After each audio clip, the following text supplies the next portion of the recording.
What's up, guys? Hope you're having a good day. So Lloyd Banks dropped off his new album today, The Course of the Inevitable 2.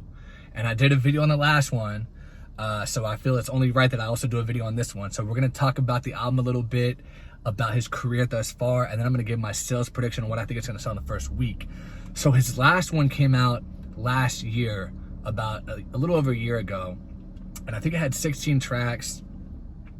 And it ended up actually selling decently well, considering the fact that he took such a long break in between albums. Now, he had dropped some mixtapes over the years, but it had technically been over a decade since The Hunger for More 2 came out, right? So people didn't even really think he was going to chart. Like, a lot of people were like, he's not going to chart. I said in the video that I did, the prediction I did last time, that he was going to sell a decent amount of copies. And he ended up charting in the top 200. I think he debuted at number 64 on the charts. This time, I think he is still going to chart again, but I think it's going to be maybe not quite as high on the charts for the simple fact that he only has 14 tracks, so it's a little bit less tracks this time. And when it comes to the casual Lloyd Banks listeners, they were more excited last time because it had been so long since he dropped an album. You know, like I said, 11 years since The Hunger for More 2 came out. And I think even if you want to include mixtapes, it had been at least 5 years, I think, or 4 years, or at least 3 years, at least, since he had dropped even a mixtape. So people were hungry for more, you know, pun intended, whatever, to hear him. Now that they already had something last year, I don't think as many people are going to tune in. I still think it'll chart. But also I want to say this, and I mentioned this in the last video as well that I did on him. This is the second Lloyd Banks video I've ever done on the channel.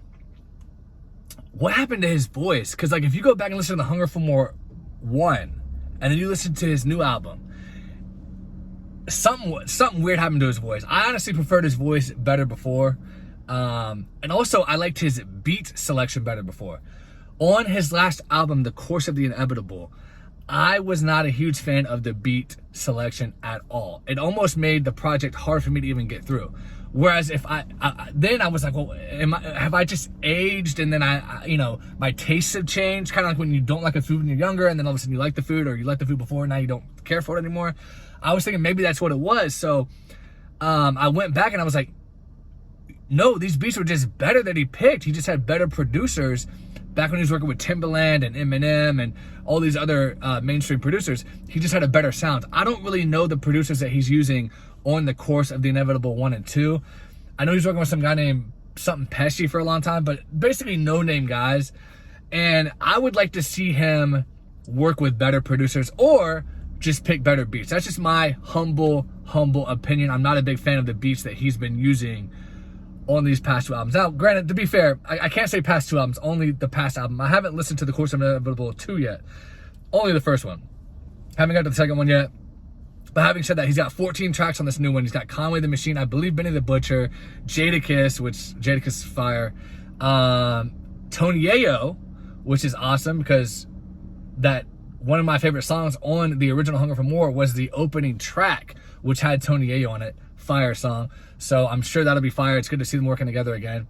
And I think Vado's on there as well. So decent amount of features, decent amount of tracks.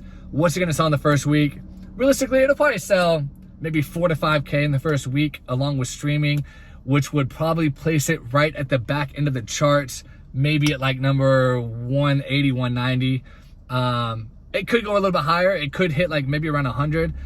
And then at the very optimistic stage, it might sell around the same as the last one, which would put it at like, you know, 64, 65 on the Billboard. So anyway, guys, thank you so much for watching. Please subscribe if you've never been here. Give me a like. Let me know in the comments, what do you think Lloyd Banks is going to sell in The Course of the Inevitable 2? How do you feel about his voice change? How do you feel about his beat picking now compared to back in the day? Thank you guys so much for watching. I appreciate it, and I'll talk to you guys later.